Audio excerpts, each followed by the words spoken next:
Welcome back. The Criminal Investigations Department, CID, of the Ghana Police Service has commenced investigations into reports that the running mate of the opposition New Patriotic Party, Dr. Bawumia, broke electoral laws in the just-ended Voters Register exhibition exercise. The governing National Democratic Congress, NDC, which made the claims against Dr. Bawumia, alleged that he induced two electoral officers in Wale Wale and the Upper West region with a sum of 10,000 Ghana cedis to bring verification materials to his residence to verify him. The two EC officials, identified as Job Ambrose and Mumuni Latifa, were subsequently relieved of their duties by the EC even before a full investigation was carried out into the claims. The NDC proceeded to lodge a complaint with the Wale Wale District Police to investigate the matter. Northern Regional Police Public Relations Officer ASP Ebenezer Tete disclosed that the CID has taken over investigations into the matter. Meanwhile, the Electoral Commission, in a statement on Tuesday and signed by its Deputy Chairperson in charge of operations, Amadou Sule, has confirmed that Dr. Mahmoud Bawumia was verified outside Exhibition Center. The Commission, however, did not say Dr. Bawumia was verified at his home as alleged. A three-member committee was set up by the Northern Regional Directorate of the Commission to investigate the incident.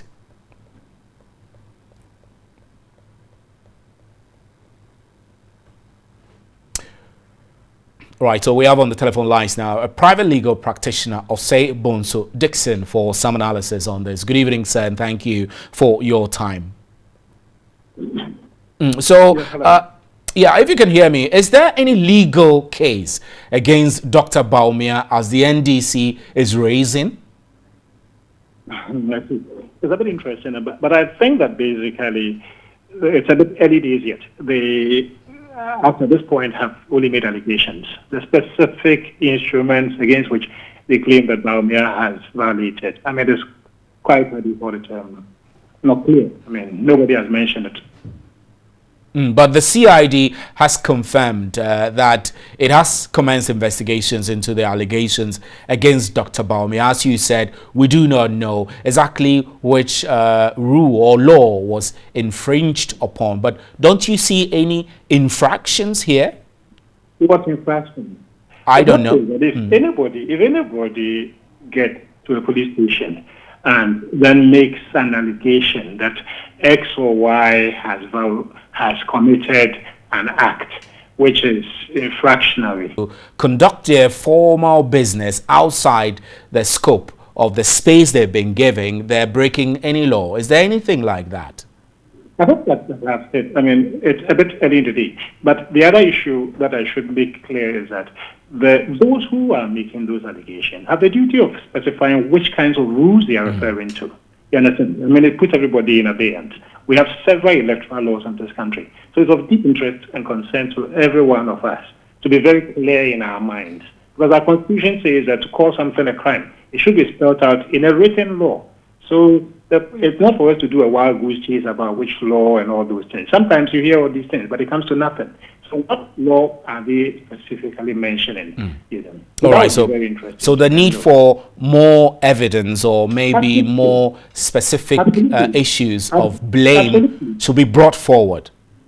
Because, of course, others might even say that, I mean, the entire claim itself might just border on defamation. I mean, the man is just being defamed, simple. You understand? The fact that you go to a police station and make a report doesn't, it's not even, you have to go with proof. You have to substantiate. So you might actually be dealing with a wild goose chase. Don't forget, we are in a political season. And in the political season, look, the NPP and the NDC, the CPP and all the other parties are going to trump up all these kinds of issues. You understand? So it's something, well, it's like I said, well, it's an early day or a late night to still be looking at what is happening. But those who allege must begin to give us clarity and proof of the law that you're talking about. Right. Actually, we did speak to Dr. Bawumia's spokesperson, Anthony Carbo, who absolutely denied that the registration verification of Dr. Bawumia took place in his family home, as the NDC has alleged, and also denied that he induced anyone with a sum of 10,000 or so to conduct verifications. But away from that, let's focus on the two EC officials who have been dismissed, relieved of their position. They were actually dismissed before a committee was set up to investigate the issues against them. Do they have a base to cite unfair dismissal in this instance, where they were presumed ignorant, they were presumed at blame, culpable, even before a competent committee was set up to investigate the matter? Well, it has issues. I mean, that basically can raise several issues. I don't know the contractual arrangement that exists between those persons and the EC. But the EC, if the EC is the employer, then I don't specifically rule out the possibility of sanctions that we can draw. The question about fairness and due process is a separate one. But like I said, it also borders on also the nature of the offense and also the procedures that the EC has in dealing with that. If it is not unique, I mean, for instance, if it's spelled out in the agreement or the contract that binds them that they are to do X and Y and they have failed to do so, well, I think that the EC can naturally take the action that is taken against them. There have also been questions of whether or not, beyond just dismissing these officials, further punishments could be applied against them. For example, criminal prosecution. There's a bit of, how do you call it, there's a bit of that's one of these matters. Like I said, if you take these persons as persons within the employment of the EC, I have said, and I'm repeating again, that the EC has every right to discipline them. The procedures that it takes and the nature of the contract itself is not very clear to me. I don't know the nature of the contract, so that, for instance, if they do certain acts which offend against whether the contract permits the EC, for instance, to set them aside quickly, you understand, and then maybe enter into some kind of investigation. Normally, you would expect that the EC would not dismiss them, but would maybe interdict them and then go ahead to make some investigations of the matter. Haven't come to conclusions, then it can go and dismiss them.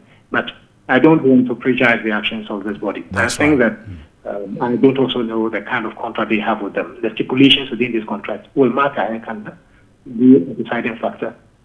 Right, Lawyer Osei Dixon, we're grateful. Thanks very much for your time. Lawyer Osei Dixon is a private legal practitioner helping us understand the legal issues surrounding the case involving EC officials who were said to have conducted verification of MPP flag vice presidential candidate Dr. Bawumia outside their formal space within which they're supposed to work. The NDC has alleged that Dr. Bawumia actually induced these officials to conduct verification of himself in his family residence, which the MPP has denied.